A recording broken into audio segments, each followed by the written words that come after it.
नमस्कार, ANB news देख रहे हैं आप। मैं हूं आपके साथ पल्लवी राजपूत और इस बुलेटिन में आप सभी का स्वागत है। आइए रुख करते हैं खबरों का। बिहार में नेता प्रतिपक्ष तेजस्वी यादव ने बजट पर प्रतिक्रिया व्यक्त करते हुए इसमें आमजन के लिए कुछ भी नहीं है की बात कही।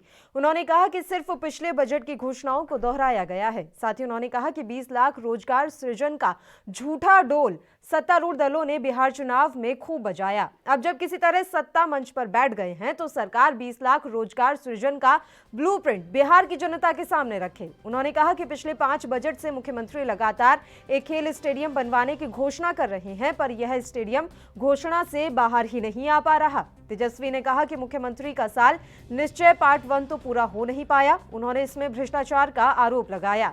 वहीं नेता प्रतिपक्ष ने कहा कि अब मुख्यमंत्री 7 निश्चय पार्ट 2 की बात करके सबको भ्रमित कर रहे हैं। तेजस्वी यादव यहीं पर नहीं रुके। उन्होंने आगे कहा कि बजट में ना बंद पड़े चीनी मिलों का जिक्र हुआ, ना फूड प्रोसेसिंग यूनिट्स का जिक्र हुआ, ना ही नई औद्योगिक इकाई स्थापित करने का कोई जिक्र किया गया। बिहार सरकार ने बजट नहीं, जनता का मजाक उड़ाने वाला झूठ का पुलिंदा पेश किया है। रोजगार का कोई ब्लूप्रिंट सरकार ने नहीं रखा। आम आदमी से जुड़ी पढ़ाई, दवाई, कमाई, सिंचाई और सुनवाई का भी कहीं कोई जिक्र नहीं। बजट में सिर्फ पुरानी बातों का दोहराव है। वहीं आरजेडी विधायक भाई वीरेंद्र सिंह ने भी विधानसभा से बाहर निकलकर सरकार को घेरने का काम किया और इस बजट पर सवाल उठाए। सब बातों को लेकर ये हमेशा मजाक में सारी बातों को लगी। लूट में एक कमड़ी ओढ़ के पी रहे हैं लोग घी। पदाधिकारियों से भी कभी कमरी ओढ़ के घी पी रहे हैं और माननीय मुख्यमंत्री और इनके मंत्री लोग भी, सरकार भी कमड़ी ओढ़कर घी पी रही है। जनता के गाड़ी कमाई को लूटने का काम कर रही है। कहीं सरजमीन पर काम नहीं दिखाई दे रहा है। आप केवल कहते हैं कि 5 घंटे में 6 घंटे में बिहार के किसी कोने से किसी कोने में जाया जा सकता है। आप जाइए देहात के रोडों में, वो रोड कहाँ है, कैसे बना हुआ है। ये कहीं नेशनल हाईवे से लेकर सारे जगह आप जाइए, कहीं कोई रोड तरीके का नहीं है। और बिहार के लोगों को ये केवल मूर्ख बना रहे हैं। और ये जब आती है समय चुनाव का तो बैकवर्ड फॉरवर्ड, जात पात, ऊंच नीच, ये दिस दैट आप सब जानते हैं। आप जानते हैं आदरणीय लालू प्रसाद यादव, आप सभी पत्रकार हैं, आप सही माने में आप सोचिए कि लालू प्रसाद यादव को तंग किया जा रहा है कि नहीं। उनको जब आधे से ज्यादा सजा वो पा लिए हैं, काट लिए हैं, तो उनको बेल मिलना चाहिए और मेडिकल ग्राउंड पर भी बेल मिलना चाहिए। लेकिन एक तरफ उसी केस में कई लोग थे, एक तरफ इनको जेल और दूसरे को बेल। तो ये कैसा कानून है, हमको समझ बात नहीं रही है। ये बिहार देश का जो लोकतंत्र है, 4 स्तंभ है, चारों स्तंभ ध्वस्त होता जा रहा है। देश के लिए बहुत खतरा है, चिंतनीय विषय है। आप सभी को हमको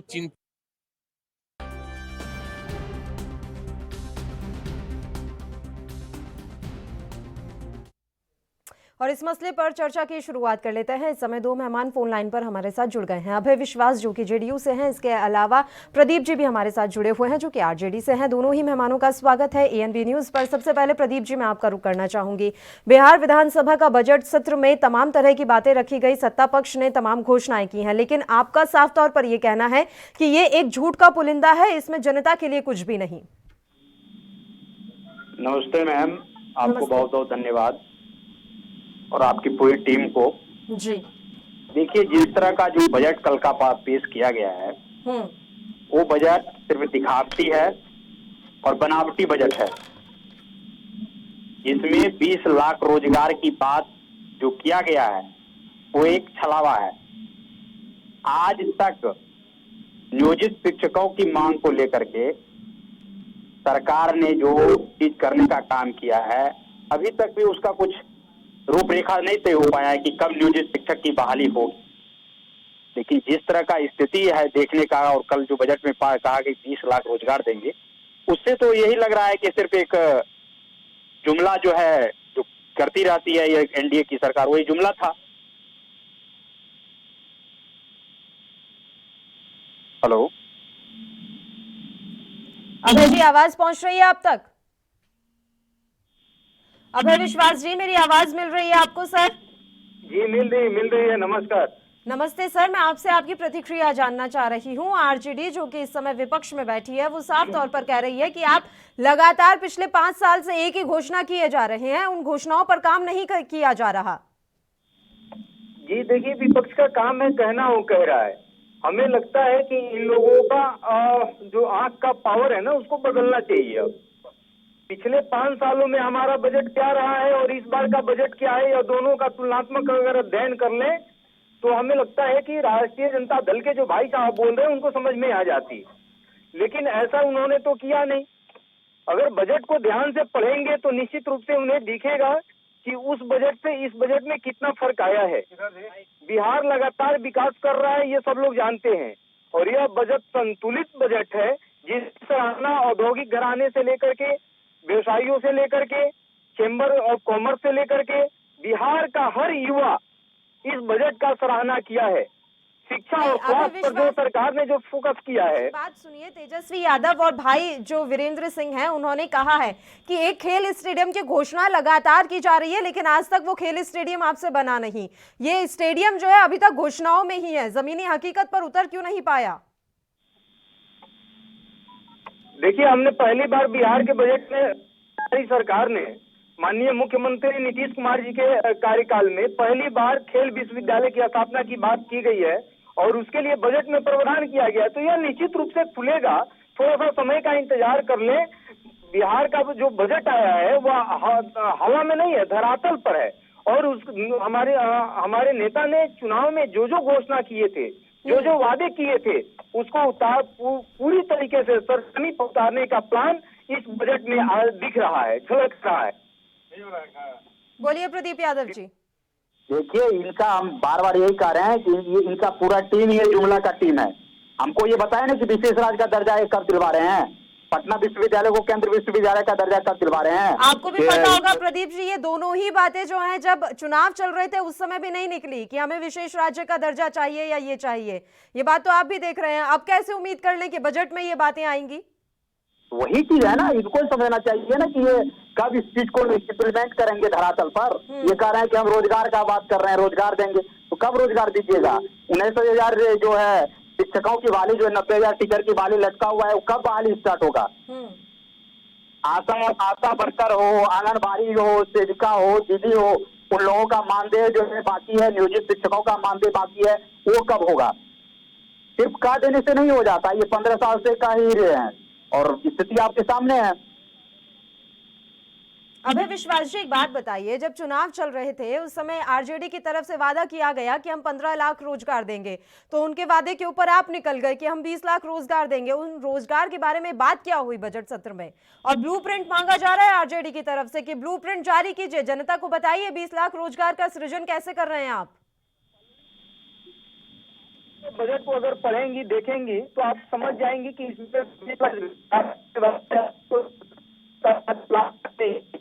हमने रोजगार और हम उस पर काम कर रहे हैं। अभय जी, आपकी आवाज बहुत कट रही है, आपका जवाब ही नहीं समझ में आ रहा है सर। शायद नेटवर्क इशू हो रहा है, आपकी आवाज बिल्कुल भी क्लियर नहीं आ रही है। हम दोबारा आपसे जुड़ने की कोशिश करते हैं सर। मेरा सवाल यही रहेगा, बस आपकी आवाज क्लियर आ जाए तो हमें जवाब मिल पाएगा। तब तक मैं प्रदीप जी का रुख कर लेती हूँ। अभय जी की आवाज जो है सही करवा दीजिए, उनको दोबारा कॉल मिला लीजिए। प्रदीप जी, सवाल यहाँ पर यह भी है कि ब्लूप्रिंट मांगा जा रहा है आरजेडी की तरफ से। आपको लग रहा है, आपको विश्वास है कि इन 20 लाख रोजगार का ब्लूप्रिंट आपको मिल जाएगा या बिहार की जनता को मिल जाएगा? मैम, सबसे बड़ी बात यह है ना कि ये ब्लूप्रिंट आज तक किसी चीज का दिया ही नहीं। इन पर कैसे बिहार की जनता विश्वास करेगा, ये तो हमको समझ में ही नहीं आ रहा है। नौजवान किस तरह विश्वास करेगा? आज तक एसएससी में 2014 में ये बहाली हुआ, आज तक उसका रिजल्ट दिया गया है। उस दिन भी एसएससी जो है कर्मचारी चयन आयोग के पास प्रदर्शन करने के लिए छात्र गए कि मांगने के लिए कि हमारा रिजल्ट जारी किया जाए, उस पर लाठीचार्ज हुआ। दरोगा अभ्यर्थी जो है रिजल्ट में धांधली हुआ, लाठीचार्ज हुआ। मैट्रिक का परीक्षा का प्रश्न पत्र वायरल हुआ, उसमें भी हल्ला किया गया, लाठीचार्ज हुआ। बिहार में कोई भी एग्जाम होता है क्या, उसमें पारदर्शिता है क्या? तो इस तरह की चीजें हैं, ये इसके सिर्फ कहानी से नहीं होगा। ये देखिए, ये धोखाधड़ी करके ये सरकार में आए हैं और बिहार के जनता के साथ फिर धोखाधड़ी ये करेंगे। ठीक है, अभी हाल में ही हमने देखा है पटना में कितना प्रदर्शन हुआ है, छात्रों ने ये प्रदर्शन किया है कि प्रश्न पत्र लीक हो गया, आपने हमारा एग्जाम कैंसिल करवा दिया है। तो दिक्कतें तो अब स्टूडेंट्स को भी हो रही हैं, उसको लेकर क्या कुछ बातें विधानसभा में हुई? क्यों नहीं, हमारे नेता प्रतिपक्ष तेजस्वी जी ने लगातार 3 दिनों, अभी से 3 दिन सत्र चलने के हुआ है, लगातार ये मैट्रिक परीक्षा में जिस तरह की धांधली हुई है और प्रश्न पत्र वायरल हो जा रहा है एग्जाम से पहले ही, तो ये सरकार का पोल खोलता है। लॉ एंड ऑर्डर का आप बात कर लीजिए, रोज दिन हत्या, बलात्कार, लूट हो रही है। कल ही गया में जो है एक लड़की के साथ 5-6 लोगों ने मिलकर के उसके साथ छेड़खानी करने का काम किया है, आज तक कोई अरेस्ट नहीं हुआ है। हत्या है, लगातार हो रही है। राजधानी में जब हत्याएं हो रही है, छिनतई की घटना हो रही है, लूट हो रहा है, अपहरण हो रहा है, तो ये इन लोगों ने किस बुनियाद पर ये कह रहे हैं कि हम सरकार को चला रहे हैं? अपने आप में ये समझने वाली बात है। इनके सिर्फ कहने से कुछ नहीं होगा, स्थिति बहुत ही दयनीय है। चाहे लॉ एंड ऑर्डर की बात कीजिए, चाहे शिक्षा व्यवस्था की बात कीजिए, प्रोफेसर जो है कॉलेज में नहीं है। पटना यूनिवर्सिटी का हाल दयनीय है। ठीक है, अभय विश्वास जी, अब आपको आवाज मिल रही है मेरी? हाँ, मिल रही है। सर, मेरा सवाल मैं आपको एक बार फिर से दोहरा देती हूँ। ब्लूप्रिंट मांगा जा रहा है, 20 लाख रोजगार कैसे सृजित करेंगे आप?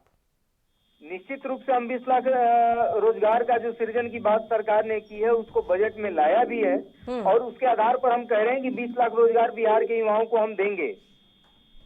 उसके लिए हमने ब्लूप्रिंट तैयार किया हुआ है। मेगा स्किल सेंटर उसी का देन है, प्रमंडल वाइज टूल की जो इंस्टीट्यूट खोलने हैं उसी का देन है। हम रोजगार सृजन करेंगे, हम लड़कों को, युवाओं को, महिलाओं को ट्रेनिंग देंगे, स्किल ट्रेनिंग करेंगे, और उसके बाद उनके उद्यम को लगाने के लिए हमारी सरकार ऋण दे रही है। महिलाओं के लिए आपने देखा होगा ब्याज मुक्त ऋण का प्रावधान किया गया है। हम इसके पहले भी हमने जो घोषणा किया था उस पर काम किया है। स्टूडेंट क्रेडिट कार्ड के माध्यम से लड़कियों को पढ़ने हेतु सरकार ने पहली बार पूरे देश में 4 लाख रुपए की घोषणा की थी और उसको दे रही है, वो भी ब्याज मुक्त। उसी प्रकार हम उद्योग के लिए भी स्थापना के लिए जो हमारी सरकार ने कही है इस बार के बजट में, उसको हम देंगे। और इस प्रकार बिहार के युवाओं के लिए रोजगार की व्यवस्था की जाएगी और इस प्रकार से उनको स्किल डेवलप किया जाएगा कि वो स्वयं अपना रोजगार कर सके और वह रोजगार परक बन सके। ठीक है अभय जी, एक बात बताइए, आप कह रहे हैं कि ब्लूप्रिंट तैयार है, तो जो लगातार विपक्ष की तरफ से ब्लूप्रिंट मांगा जा रहा है आप उनके साथ साझा नहीं कर सकते, या इस तरह की कोई यहाँ पर क्राइटेरिया होता है कि ब्लूप्रिंट है वो विपक्ष के साथ हम साझा नहीं कर सकते हैं, या जो भी विकास की योजनाएं हैं हम बता नहीं सकते, हम सीधा करके दिखाएंगे? नहीं मैडम, ये तो उसी में है, बजट में सीधे रूप से वो तो मना कर रहे हैं ना कि बजट में ऐसा कुछ है ही नहीं। तो अगर पढ़ेंगे नहीं, हम तो बार बार कह रहे हैं उसको पढ़ना पड़ेगा ना, पढ़ेंगे तब हम समझ पाएंगे कि रोजगार सृजन बिहार सरकार कैसे कर रही है, युवाओं को शिक्षित कैसे कर रही है, उनके स्किल को डेवलप कैसे कर रही है। ये सारा खाका बजट में दिया हुआ है। अगर किसी को पढ़ना ही नहीं है या पढ़ करके ना समझ बनना है तो इसमें दूसरा कोई कुछ नहीं कर सकता। सब लोग जानता है कि अगर मेगा स्किल सेंटर खोल रहा है सरकार हर एक जिला में, तो उसका स्वरूप आगे चल करके क्या होगा, उससे कैसे लोग विकसित करेंगे, उनका स्किल कैसे डेवलप होगा और वे रोजगार से कैसे जुड़ पाएंगे, पूरा का पूरा खाका यह बजट में है। तो उसको पढ़ना पड़ेगा, पढ़िए और तब समझिए कि कैसे हम 20 लाख रोजगार देने की बात कर रहे हैं। हम इस बार का बजट शिक्षा और स्वास्थ्य दोनों में पिछले साल की तुलना में अधिक है। 7 निश्चय 2 के माध्यम से हमने जो वादा किया था कि हम इस काम को करेंगे, सरकार ने पहले ही उस पर अमल करने का घोषणा किया था और इस बजट में उसके लिए राशि की भी प्रावधान कर दी गई। हमारा बजट, इस बार का बजट का योजना का आकार देख लीजिए, 2,18,000 समथिंग करोड़ रुपए का बजट बिहार सरकार ने प्रस्तुत किया है। और उस समय जब उन लोगों की सत्ता थी तो उस समय कितने का बजट रहता था, आप आकलन कर लीजिएगा या भाई साहब से पूछ लीजिएगा कि कितना का बजट रहता था। तो हमने बजट का अगर आकार बढ़ाया है तो निश्चित रूप से कहीं ना कहीं विकास का आकार बढ़ रहा है। प्रदीप यादव जी वो कह रहे हैं कि बजट को पढ़िए तो सही, समझिए तो सही, तब जाकर आपको पता लगेगा कि बजट में क्या कुछ है और किस तरीके से आगे विकास की गंगा बहाने वाली है सरकार।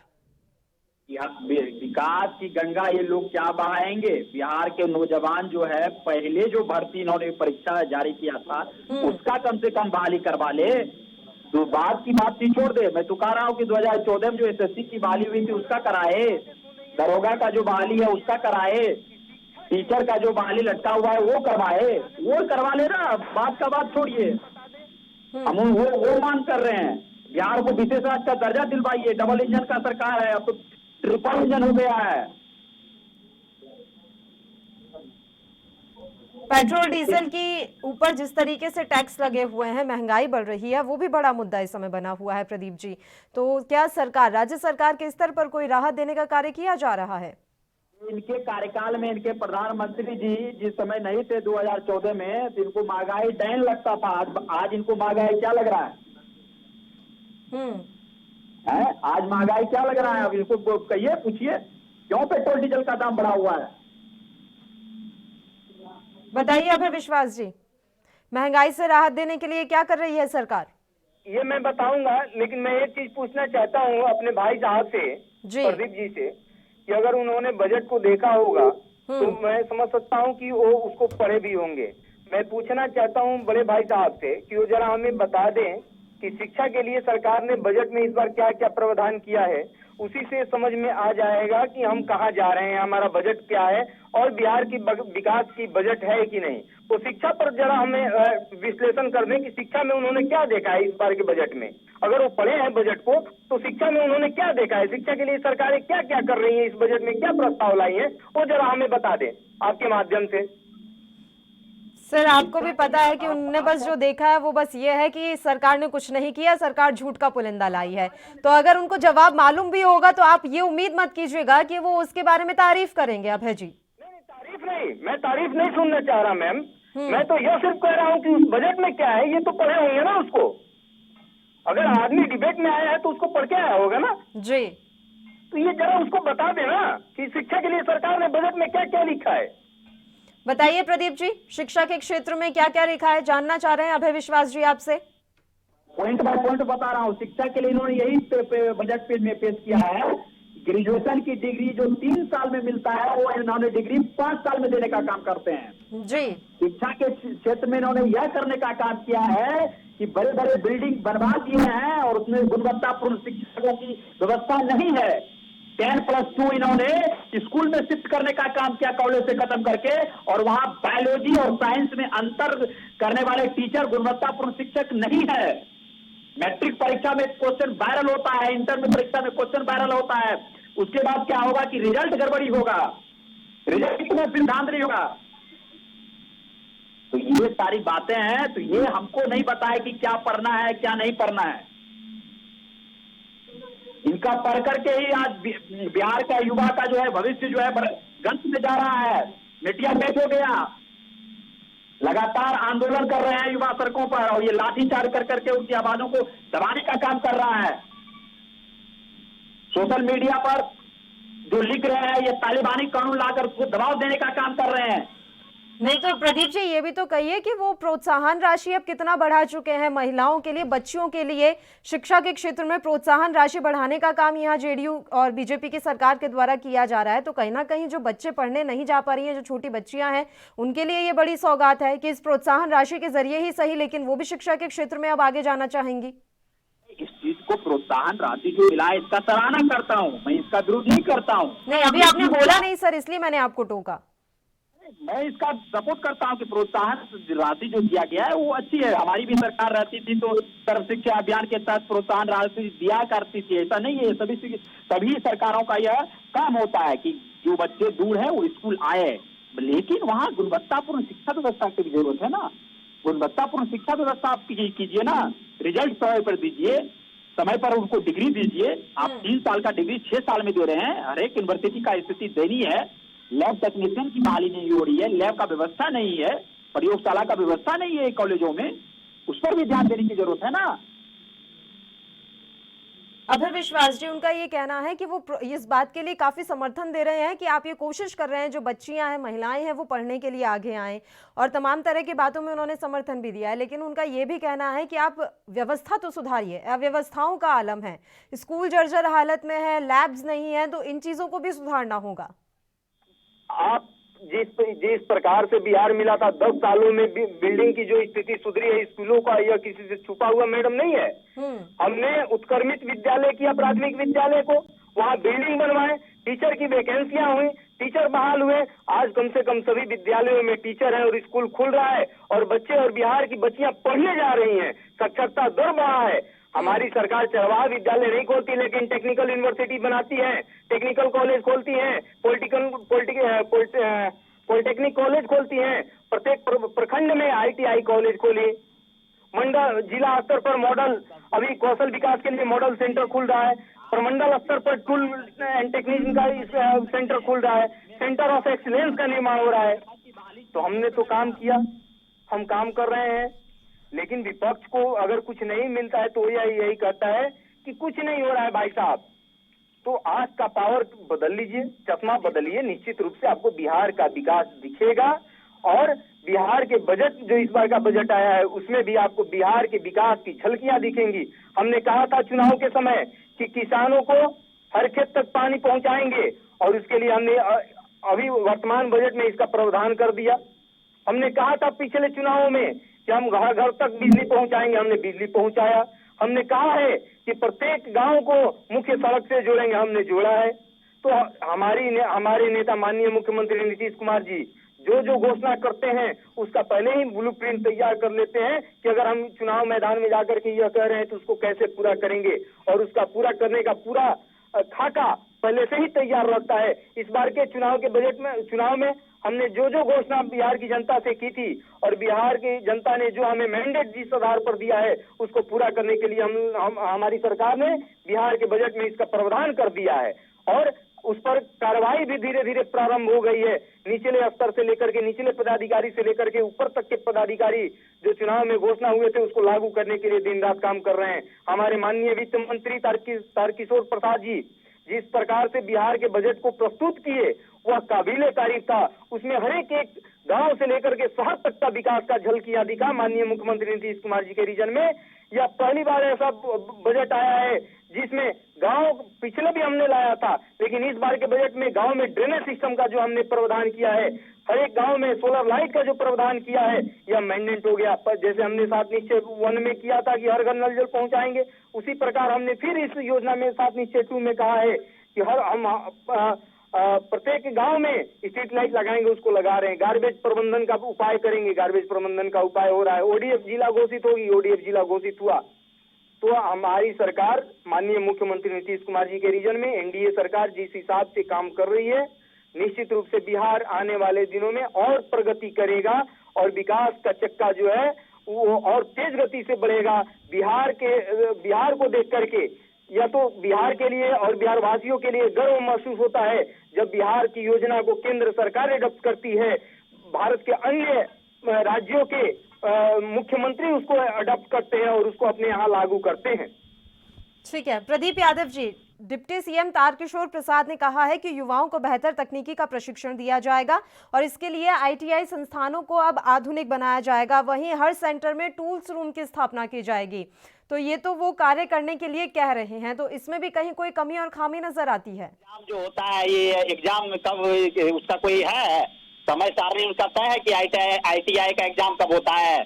जितने ITI खोले हैं उसमें कितना शिक्षक है, कहाँ स्टूडेंट है ITI का, ठीक है, कितनी बहाली ये ITI के माध्यम से करने का काम करते हैं। कॉन्ट्रैक्ट बेसिस पर ये बहाली करते हैं और उसमें भी पेमेंट देने का काम नहीं करता है जी। इनका स्थिति नहीं है पता क्या बिहार के लोगों का?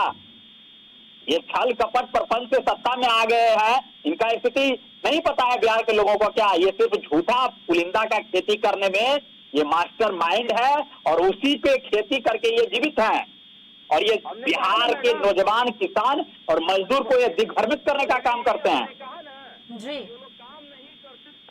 उनको कुछ दिखता नहीं है तो जी ये लोग तो काम किए नहीं दिखेगा भाई।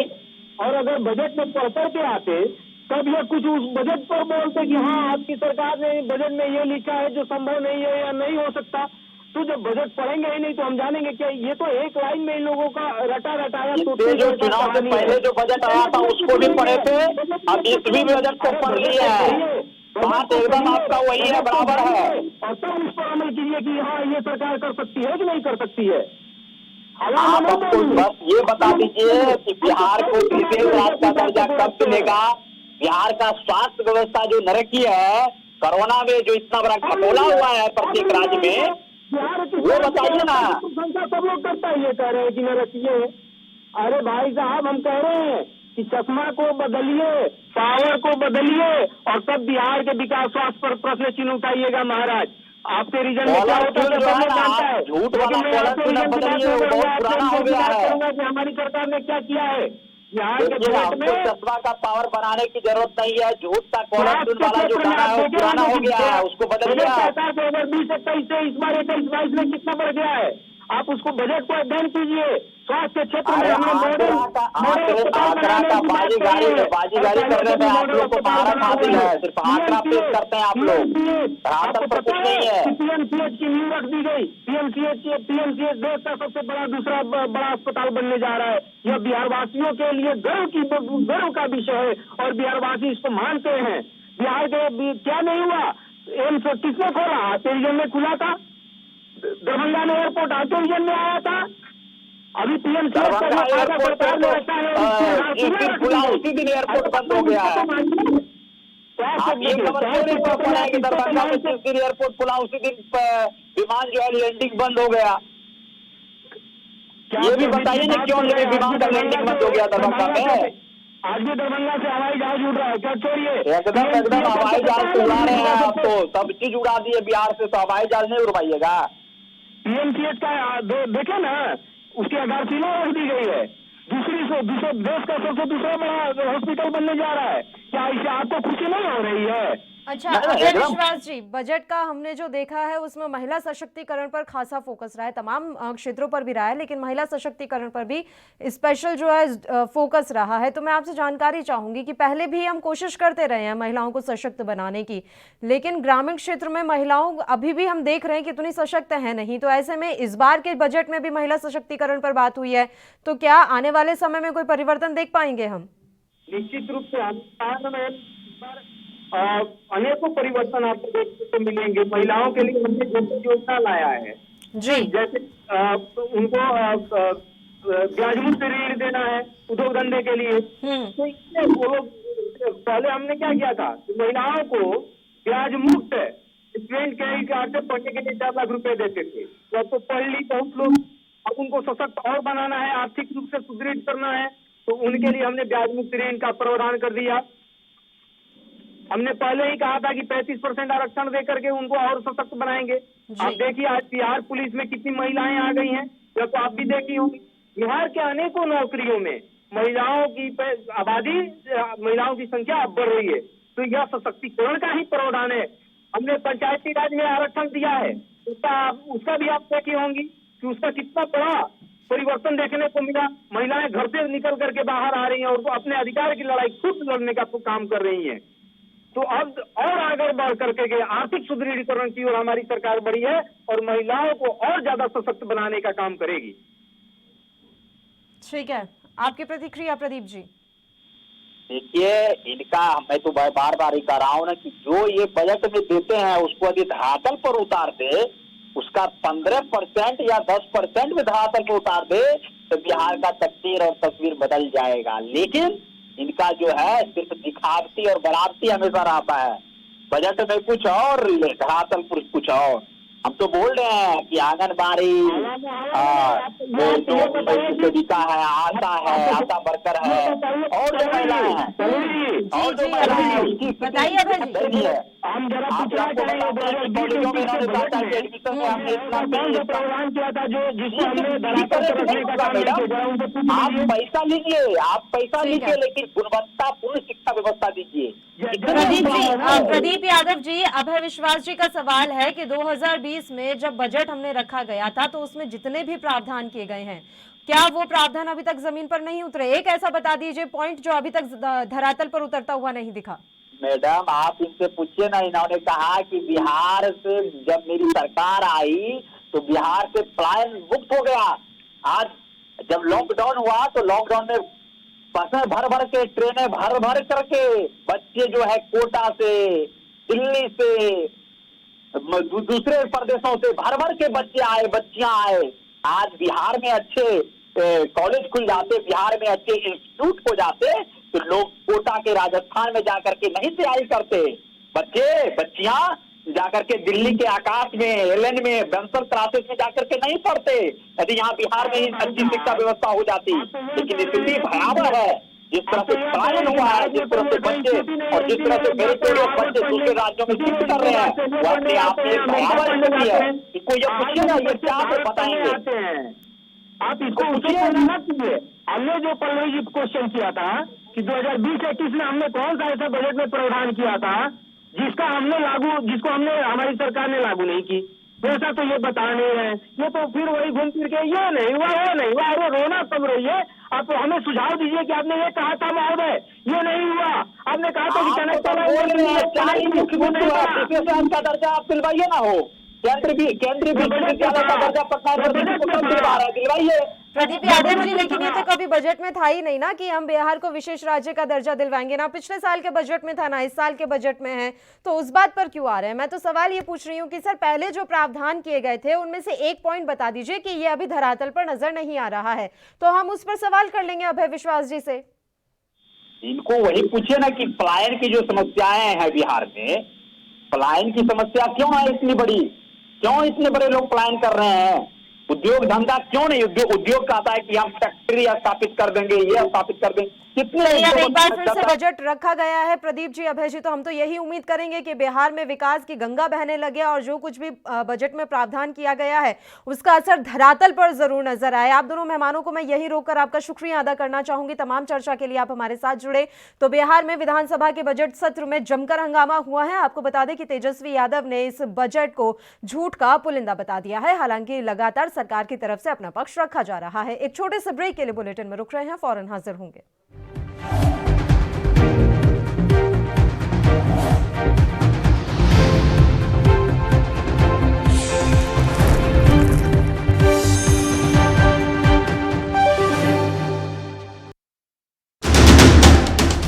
राष्ट्र धर्म, रात 8 बजे सिर्फ ANB न्यूज पर।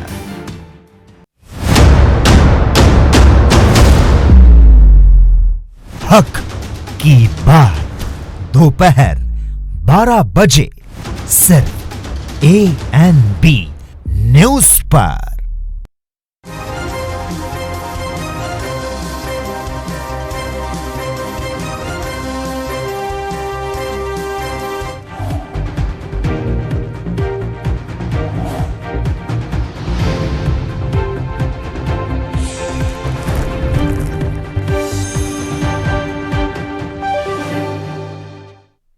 ब्रेक के बाद एक बार फिर से आप सभी का स्वागत है। बढ़ते हैं अगली खबर की ओर। किसान आंदोलन के बीच हरियाणा में भी सियासी सरगर्मियां बढ़ी हुई हैं। पूर्व मुख्यमंत्री और कांग्रेस के वरिष्ठ नेता भूपेंद्र सिंह हुड्डा ने राज्य में मनोहर लाल खट्टर की सरकार के खिलाफ मोर्चा खोल दिया है। उन्होंने कहा है कि राज्य में मौजूदा सरकार ने लोगों का भरोसा खो दिया है। कांग्रेस विधानसभा में अविश्वास प्रस्ताव लगाएगी।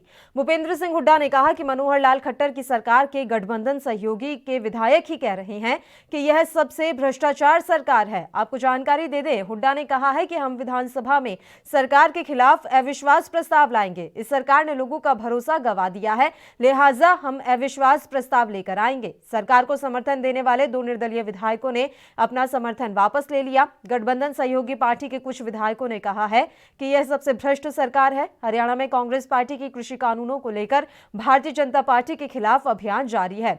सोनीपत के फुरकास गांव में राज्यसभा सांसद और कांग्रेस नेता दीपेंद्र सिंह हुड्डा ने 21 फरवरी को किसान महापंचायत की। इस दौरान उन्होंने बीजेपी सरकार पर जमकर निशाना साधा।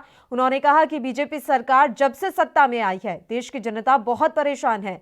बीजेपी सरकार में बढ़ती महंगाई ने देश की जनता की कमर तोड़ दी है। वहीं बीजेपी ने भी इस मसले पर अपनी प्रतिक्रिया व्यक्त की है। हम लेके आएंगे इस सरकार के खिलाफ, क्योंकि ये सरकार लोगों का भी विश्वास खो चुकी है और विधायकों का भी। 2 विधायक जो इंडिपेंडेंट विधायक थे जो इस सरकार का समर्थन कर रहे थे वो विड्रॉ कर गए। बाकी रोज बयान दे रहे हैं इस सरकार के खिलाफ। मतलब एक जो इनके सहयोगी दल है उनके तो कई 1-2 विधायक का मैंने पढ़ा कि सबसे भ्रष्ट सरकार ये हुई है। तो पता लग जाएगा जब मैं विश्वास प्रस्ताव लेके आएंगे तो पता लग जाएगा, या तो चेहरे बेनकाब होंगे या जो कौन कहाँ खड़ा पता लग जाएगा। कह रहे थे कि आप अविश्वास प्रस्ताव लेके आएंगे, उसके ऊपर भी पहले चर्चा होगी, बाद में वोटिंग होगी। चर्चा करेंगे क्यों? फिर लेके कहा है? मैं अविश्वास प्रस्ताव लेके नहीं आया हूँ, तो अविश्वास प्रस्ताव पे होगी चर्चा। चर्चा के लिए तैयार थी सरकार, और चर्चा ना करके आपने वोटिंग के लिए कहा कि वोटिंग हो पहले, उसके बाद अविश्वास प्रस्ताव कोई नहीं लेके आए थे हम पिछले, फिर उसके बगैर चर्चा का मायने क्या है? सरकार तो वैसे ही भाग गई थी छोड़ के असेंबली। हूँ कि कहीं ना कहीं कांग्रेस अपनी खोई हुई जो जगह है वो तलाश करने की कोशिश कर रही है, और आज मुद्दा मिला हुआ है उनको किसान आंदोलन का, और उनके कंधों पर कहीं ना कहीं अपनी लाशें ढोने का काम जो है कांग्रेस की सरकार कर रही है। मैं ये मानती हूँ कि जिस तरीके का वो नो सपोर्ट मोशन लाने की बात कर रहे हैं, पहले तो इनको एक विश्वास पत्र अपनी पार्टी के अंदर लाना चाहिए कि वाकई ही पार्टी इस बात पे राजी है कि वो जिंदा है कि मर चुके हैं। जब उनके खुद के पार्टी के जो टिकटों पे लड़ने वाले लोग ये बात कहते हुए नजर आते हैं कि हम लोग जो हैं किसानों को शराब परोसें, किसानों को हम सपोर्ट करें ताकि हम जिंदा रह सकें क्योंकि हमारी पार्टी मर चुकी है, तो मैं कहीं ना कहीं ये बात मानती हूँ कि कहीं ना कहीं कांग्रेस इस समय मुद्दावहीन है, और इस समय जो है इस तरीके की बातें करके कहीं ना कहीं वो ये कोशिश कर रहे हैं कि 2 विधायक ले चुके हैं वापस प्रस्ताव। मैं पूछना चाहती हूँ कौन से वो 2 विधायक हैं? तो दिल को बहलाने के लिए गालिब ये ख्याल अच्छा है, तो आप वो सपने लेते रहिए, उन सपनों में जीते रहिए। सरकार बिल्कुल ट्रैक पे चल रही है और बिल्कुल दुरुस्त चल रही है। चाहे वो कुछ भी लेते आए, पहले उनको ये विश्वास दिलाना चाहिए कि वो खुद में उनका सपोर्ट है कि नहीं है। तो सरकार को कोई खतरा नहीं है, क्योंकि आप ये कह रही हैं कि अगर ट्रस्ट मोशन लेके आते हैं तो वो किस बात का खतरा है मुझे ये बताइए। हम ऑलरेडी जो है मेजॉरिटी में है, 40 हमारे खुद के विधायक हैं, उसके बाद जजपा के विधायकों का हमें सपोर्ट है, उसके बाद इंडिपेंडेंस का हमें सपोर्ट है। तो आज जो 30 के आंकड़े पे बैठे थे जिनमें से 1 सीट वो खो भी चुके हैं, उसके बाद आज किस बात को लेकर वो नो सपोर्ट मोशन लाना चाहते हैं? आप लेके आइए, आप स्वतंत्र हैं, लोकतंत्र में आपको अधिकार है, पर मैं कहीं ना कहीं मानती हूँ कि इन चीज़ों का कोई फायदा नहीं है। आप इन बातों के बारे में सोचिए कि आगे हरियाणा कैसे विकास कर सकता है, आगे हरियाणा में और कैसे रोजगार मिल सकते हैं, और हरियाणा कैसे। चलिए इस मसले पर चर्चा की शुरुआत कर लेते हैं। इस समय 2 मेहमान हमारे साथ जुड़ गए हैं। कांग्रेस से कैप्टन अजय यादव जी हमारे साथ जुड़ गए हैं, जो कि हरियाणा सरकार में पहले वित्त मंत्री भी रह चुके हैं। इसके अलावा भारतीय जनता पार्टी से नेहा शालिनी दुआ जी भी इस समय लाइव हमारे साथ जुड़ी हुई हैं। दोनों ही मेहमानों का स्वागत है ANB न्यूज पर। अजय जी, मैं पहले आपका रुख करना चाहूंगी। भूपेंद्र सिंह हुड्डा कह रहे हैं कि हम हरियाणा विधानसभा में अविश्वास प्रस्ताव लाएंगे, क्योंकि उनका ये मानना है कि बीजेपी के जो 2 विधायक है वो ही अब सरकार के खिलाफ बोल रहे हैं। देखिए, पूरा मैंडेट बीजेपी को लोगों ने किया था जी। ये जो है अपनी जो जजपा है उनके समर्थन से ये सरकार और कुछ इंडिपेंडेंट के समर्थन से ये सरकार चल रही है। अब जो है जो अभी जो इन्होंने 3 काले कृषि कानून जो किए हैं केंद्र सरकार ने, उसके बारे में 7 विधायक तो के और 4 विधायक इंडिपेंडेंट हैं। उन्होंने जो है जो काला कानून है, कृषि कानून है, जिसकी वजह से किसान को जो है एक तरीके से उसका आर्थिक रूप से उसका कत्ल कर दिया गया है। इस तरीके से इन्होंने 2 जो धन्ना सेठ हैं देश के, और जो राहुल जी ने कहा कि हम तो हमारे तो उनका केवल फायदा पहुंचाने के लिए एक कानून पास किया है, और 100 किलोमीटर भी खत्म कर दी होगी। इससे कॉन्ट्रैक्ट में जो है उसमें आप न्यायालय में नहीं जा सकते। तो बहुत सारे बेरोजगारी है, महंगाई है, और जो इनका बजट भी जो आप पेश होगा, जब आप देखेंगे कि जितना लोन हमारे समय था उसका करीबन 2.5 गुना लोन और दे चुके हैं। यानी कि सरकार जो है आर्थिक रूप से भी सरकार जो है वो बिल्कुल अस्थिर हो चुकी है। तो अब तो केवल जो है कि पता लग जाएगा कौन कौन ऐसे विधायक जो असेंबली के बाहर तो समर्थन करते हैं कि ये कानून है ये वापस होने चाहिए, और तो उनका पता लग जाएगा कि कौन हक में कौन खिलाफ है। तो जो अविश्वास प्रस्ताव है एक तरीके से लाना बहुत था, क्योंकि ये सरकार जो है अब सरकार चलाने लायक नहीं है, और इसका जो है गिर जाना ही लोगों के फायदा। लोग बात जोड़ ठीक है अजय यादव जी, आप लगातार हमारे साथ जुड़े रहिए। नेहा जी, आपका रुख करना चाहेंगे। भूपेंद्र सिंह हुड्डा का बड़ा बयान, उन्होंने कहा है कि अब बीजेपी और जेजेपी सरकार बहुमत खो चुकी है, इसलिए अब हम विधानसभा में अविश्वास प्रस्ताव लेकर आएंगे। जी, पल्लवी जी, मुझे ये बात नहीं समझ आती कि ये लोग वैसे तो हमारा देश लोकतांत्रिक है और हम पूरी आजादी देते हैं विपक्ष को कि चाहे वो हमें गालियां दें, चाहे अविश्वास प्रस्ताव लेके आए, पर कुछ तो कोई बुनियाद तो होनी चाहिए उसकी। बिल्कुल बेबुनियादी बातें जब वो करते हैं तो बहुत ही हैरानी होती है कि विपक्ष अच्छा, पार्टी एक बात को मैं क्या इसमें क्या ऐड है। करना चाहूंगी। नेहा जी, एक बात ऐड करना चाहूंगी। बुनियाद वो ये कह रहे हैं कि अब आपकी सरकार के विधायक ही आपके खिलाफ हो रहे हैं। तो बताइए ना, आप स्पष्ट रूप से आप सिर्फ वो क्या कहते हैं आंख मिचोली खेल रहे हैं। और एक तो मुंगेरी लाल के हसीन सपने देखना बंद कर दे कांग्रेस, वो अभी विपक्ष में बैठी है और मुझे पूरा विश्वास है बाकी के 4-5 साल भी अभी वो विपक्ष में ही बैठी रहेगी। तो ये कहना सिर्फ एक माहौल बनाना, आजकल कांग्रेस का काम ये हो गया कि माहौल बनाओ। जैसे कि कृषि कानूनों को लेके काला बिल काला बिल काला बिल, जब संसद में बैठ के पूछा जाता है राहुल गांधी जी से कि काले बिल में काला बता दो, तो वो वॉकआउट करके चले जाते हैं क्योंकि उनके पास कोई जवाब नहीं है। अरे भाई, तर्कों से बात कीजिए, क्लॉजेस पे बात कीजिए। हवाई बातें करना कांग्रेस जिस दिन छोड़ेगी ना, मुझे लगता है जनता इनको समर्थन देना शायद शुरू कर दे, क्योंकि अभी भी ये हवाई बातें कर रहे हैं, सिर्फ बोल रहे हैं हमारे पास इनके विधायक हैं। आप बताइए ना, कौन से विधायक हमारे आपके साथ हैं? आप लोगों के विधायक बिकाऊ होते हैं, हमारे विधायक बिकाऊ नहीं है। सबसे स्पष्ट बात तो ये है। और दूसरा, अगर आपको ऐसा विश्वास प्रस्ताव लाना है, जिसके भी आप नाम ले रहे हो, स्पष्ट रूप से आप बताओ। कोई ये थोड़ा आप उसको छुपा के अपने पास रखोगे और जब अविश्वास प्रस्ताव लाना चाहते हो तो उन लोगों के नाम सामने नहीं आएंगे। तो ये जो हवाई बातें करना, पहले तो कांग्रेस बंद कर दे। जो विपक्षी पार्टियों के साथ मिलके ये षड्यंत्र रचा जा रहा है, आप देखिए सिर्फ एक पार्टी, सिर्फ भाजपा पार्टी के खिलाफ सभी पार्टियां एक हो गई हैं। तो ये स्पष्ट रूप से यही दर्शाता है कि भाजपा की लोकप्रियता है जो जनता में बढ़ रही है दिन पर दिन, जिससे ये सारी पार्टियां घबरा गई हैं। अब इनको कुछ समझ नहीं आ रहा, अब ये सबसे हाथ मिलाए जा रहे हैं। भतीजा बुआ से हाथ मिला रहा है, जीजा साली बहन भाई सब एक हो चुके हैं। तो यहाँ पर ये जो है जितने मर्जी एक हो जाए, और एक होना अच्छी बात भी है, लेकिन भाजपा सरकार के खिलाफ बातें बताइए, तथ्यों पर बातें बताइए, सबूत के साथ बातें दीजिए। ये जो हवाई बातें हैं ये बंद कर दीजिए। आपको लोकतांत्रिक देश है, अधिकार है, आप अविश्वास प्रस्ताव लाना चाहते हैं तो पहले बताइए तो सही कि कौन से हमारे विधायक जो है जिन्हें आपने खरीद लिया है। हमारे विधायक बिकाऊ नहीं है, ये मैं स्पष्ट रूप से यहाँ कहती हूँ आपके चैनल पे।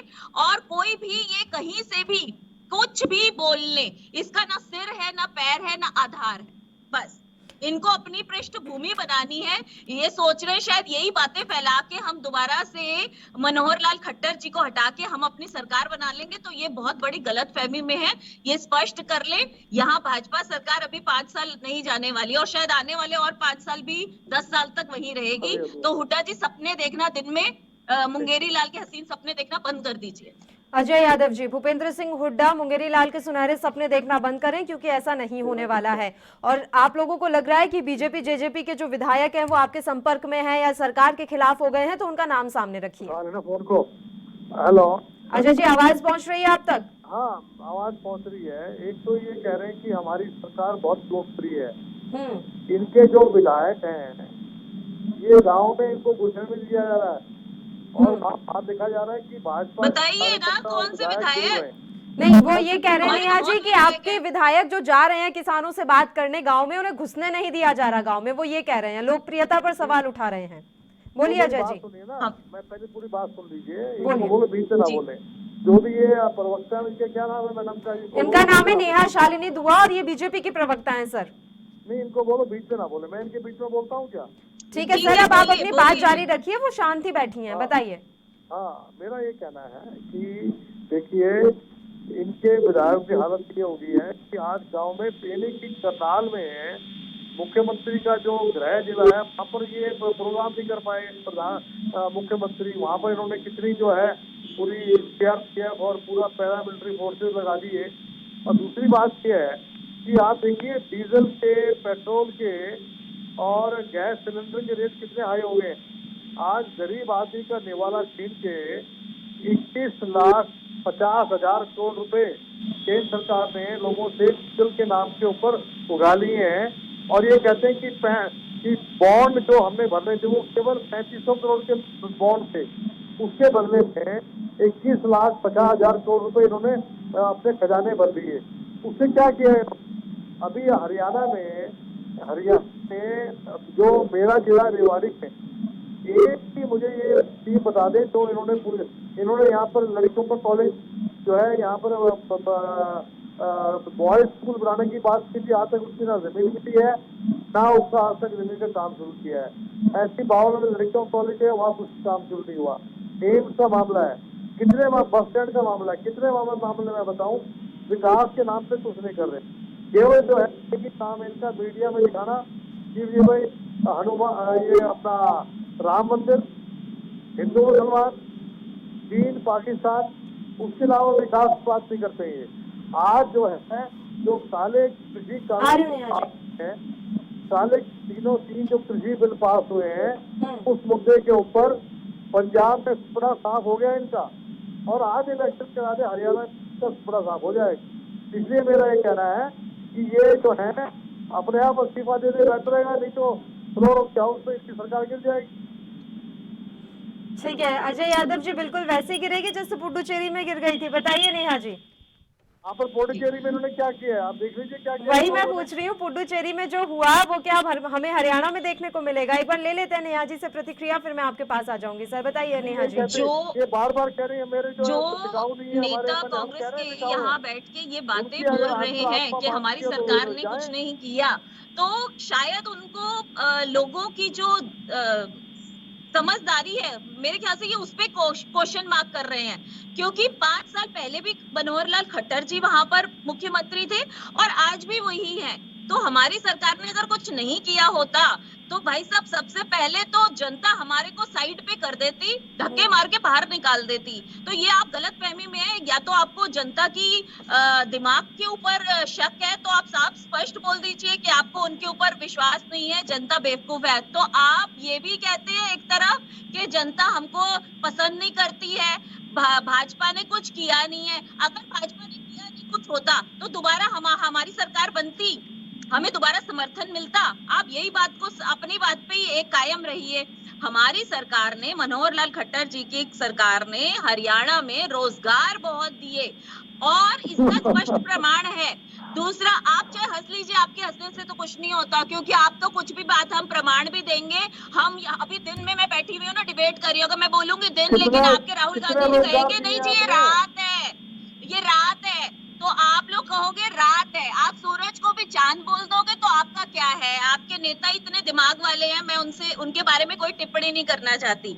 तो यहाँ बात इस विषय पे है कि अगर क्लियरली हमारी सरकार को मेजॉरिटी में नहीं मिला होता समर्थन, जनता का सहयोग नहीं मिला होता, तो हम वापस ना आते। और जनता दोबारा क्यों लाती किसी सरकार को जब उसने कोई अच्छे काम किए होते हैं? तो हमारी सरकार ने वहां पर जो है रोजगार के साथ साथ इंफ्रास्ट्रक्चर पर, आप देखिए पहले कैसा इंफ्रास्ट्रक्चर था, और जो वारदातें थी, ये क्या कहते हैं, लड़कियों के ऊपर जो भ्रूण हत्या कर दी जाती थी, उसका रेशो आप 6 साल पहले का रेशो देखिए और 6 साल बाद का रेशो देखिए।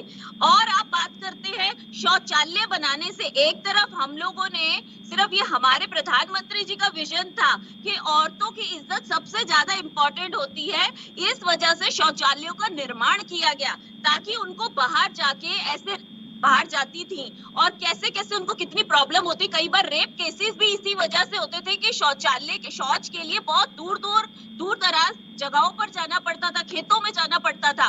वहां पर कई बार बेचारी औरतों की, लड़कियों की जो इज्जत है वो लूट ली जाती थी। तो हमारी सरकार का विजन जो है ना, वो बहुत आगे की सोचते हैं। यही कारण है कि जनता ने दोबारा हमें समर्थन दिया। हमने वहां सिलेंडर, हमने 13,000 करोड़ सिलेंडर जो हैं वो गरीब लोगों के घर तक पहुंचाए, औरतों की सुरक्षा के लिए। और औरतें जो अपनी आंखें और फेफड़े फूंकती थी, लकड़ी जला जला के अपना खाना बनाती थी, हमने उनकी मदद करी। उज्ज्वला योजना के तहत, सुकन्या योजना के तहत हर सरकार ने बेटी पैदा होते साथ ही उनके खाते में पैसा डाला ताकि 18 साल की जब होगी तो 80-90 हजार रुपए उनको मिलेंगे। देखिए इतने पैसे मैं मानती हूँ कि बहुत नहीं होते, लेकिन ये कम भी नहीं है। किस सरकार ने किया आप पहले ये बताइए। ये भाजपा सरकार ने किया, ये मनोहर लाल खट्टर जी की सरकार ने किया। तो आप ये बताइए कि जनता के लिए हमने क्या नहीं किया। अजय जी, तो मैं यही तो आपसे पूछना चाह रही हूँ कि आपके जो नेता हैं, अगर वो दिन में सपने देख रहे हैं तो हम उनका कुछ नहीं कर सकते, लेकिन अभी 4 साल हम यही हैं, आप चिंता मत कीजिए। अजय यादव जी, टेंशन लेने की जरूरत नहीं है विपक्ष को, सरकार बखूबी अपना काम करेगी और अपना कार्यकाल पूरा करेगी। नेहा जी का कहना है। देखो जी, ऐसा है कि पहली बात, नेहा जी के पास तजर्बा नहीं है जितना तजर्बा मेरे पास है। मेरे ख्याल से तो ये एज से कोई मतलब नहीं होता। देखिए सर, एज से कोई मतलब नहीं होता। कई जगह एज को लेके बोला जाता है कि जैसे बच्चों को बिठा देते हैं। अरे age is not matter. Ajay Yadav ji छोड़िए ना सर, पर्सनल कमेंट क्या करने हैं, हम मुद्दों पर बात कर लेते हैं सर। पर्सनल कमेंट छोड़ दीजिए, तजुर्बा एज रहने दीजिए। अजय यादव जी, सर आप इतने सीनियर हैं, आप भी ये बात समझ रहे होंगे। नहीं, पर इनको तो बीच में क्यों बोल रही है ये? तो सर आप पर्सनल कमेंट करेंगे तो सर बुरा तो लगेगा ना, इसलिए मैं कह रही हूँ पर्सनल कमेंट रहने देते हैं, मुद्दे पर आ जाते हैं। वो कह रही है कि सरकार पूरी तरीके से चलेगी। नहीं, मेरी बात सुनिए। मैं 25 साल विधायक रहा हूँ। मैं आपको कम से कम मेरे सामने अगर आप किसी प्रवक्ता को लेके आते हैं, कम से कम ऐसे प्रवक्ता को लेके आए जो कम से कम एक्स-एमएलए हो, एक्स-मिनिस्टर हो। नहीं तो कौन सा तथ्य मैंने गलत बोला है? आप मेरी एज नहीं, आप तथ्यों की बात कीजिए सर। बिल्कुल अजय यादव जी, देखिए अभी हम इस पे बात कर लेते हैं सर, मुद्दों पर आ जाते हैं। अगली बार जब हम देखेंगे तब देख लेंगे सर, अभी के लिए तो हम बात कर लें। और वो भी भाई यही चीज बोल रही है कि अगर आपको कोई तथ्य बुरा लग रहा है तो उस पर बात कर लेते हैं सर, कि कोई तथ्य गलत लग रहा है यहाँ पर। अपनी मर्यादा मौके बात करें, ये अपनी मर्यादा से बाहर ना निकले। कौन निकल रहा है सर मर्यादा से बाहर? ये गलत बोल रही है। ये है वो है, जब इसको ढंग से बात करनी चाहिए इनको। ठीक है अजय यादव जी, हम मुद्दे पर आ जाते हैं सर। आप बताइए आपके हिसाब से क्या क्या चीजें गलत है, और दूसरा वो बार बार ये कह रहे हैं कि हमारी सरकार बिल्कुल ऐसे ही चलेगी। देखिए ऐसा है, प्रधानमंत्री ने किसानों को परजीवी कहा। आप जानते हैं परजीवी कौन होते हैं? परजीवी वो होते हैं जो दूसरे का खून चूसते हैं। आप ये बताइए, जो अन्नदाता जो है, किसान पुत्र जो है, जो किसान है, जो पूरे देश का पेट भरता है। नहीं अजय, एक बार बात कंप्लीट हो जाने दीजिए अजय जी की, फिर आ रहे हैं मैम आपके पास ही। परजीवी ये लोग हैं, इनको थोड़ी भी, इनको जो है उस टाइम शर्म यही बात कहते हुए।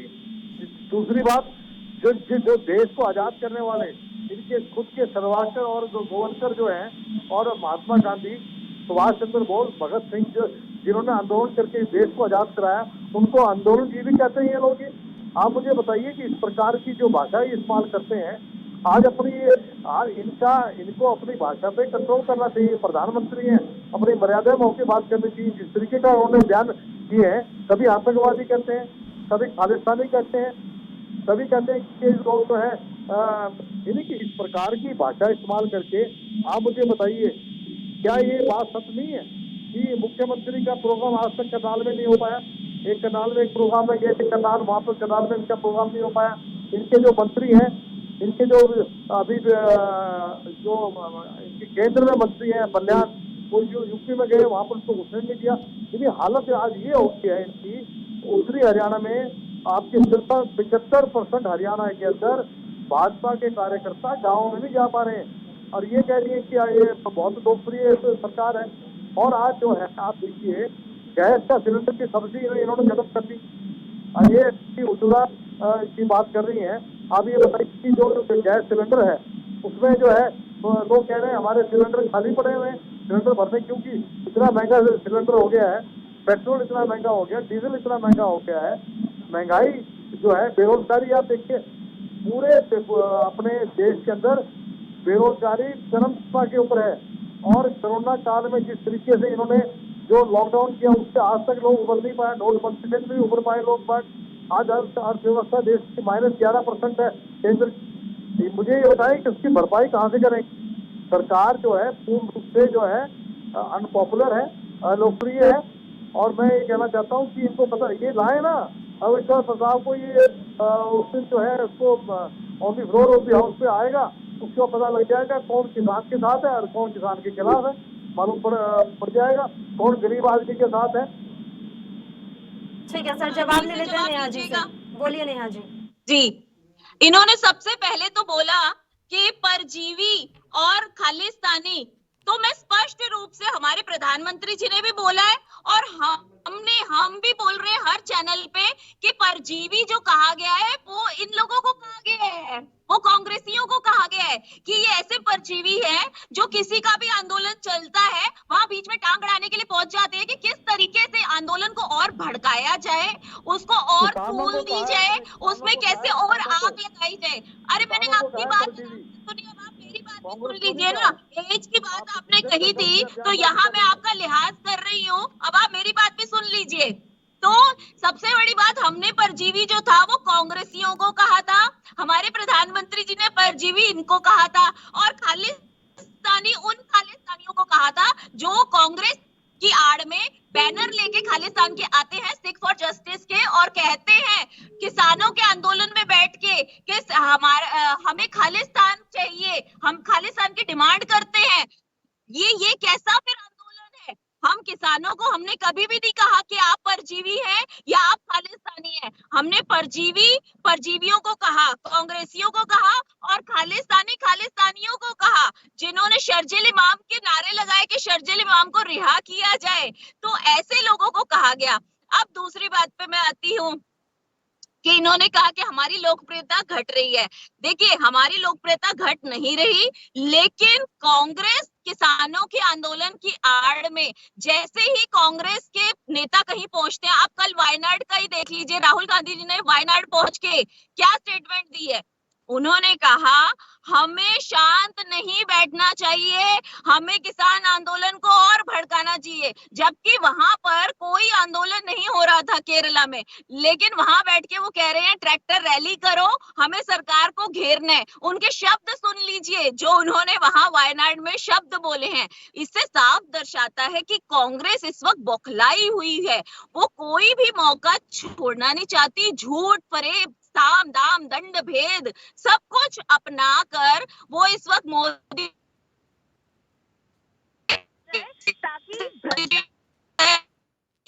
और वापस आए तो और इसमें देश इतनी को फिर चिंता वाली कोई नोच-नोच के बात नहीं है। खाएं, इसीलिए इनको परजीवी कहा गया। बिल्कुल मैम, यहाँ पर समय की कमी है इसलिए आपको टोक रही हूँ। शुक्रिया आप तमाम चर्चा के लिए हमारे साथ जुड़े। तो आपको बता दें कि भूपेंद्र सिंह हुड्डा ने कहा है कि विधानसभा में अविश्वास प्रस्ताव लाया जाएगा, क्योंकि उनका ऐसा मानना है कि अब सरकार बहुमत खो चुकी है और सरकार के ही कई विधायक ऐसे हैं जो अब सरकार का साथ नहीं देंगे। आने वाला वक्त बताएगा कि हरियाणा की सियासत किस ओर करवट लेती है। इसी के साथ इस बुलेटिन में इतना ही। मुझे दीजिए इजाजत। देश प्रदेश के तमाम ताजा और अहम खबरों के लिए आप बने रहिए हमारे साथ। नमस्कार।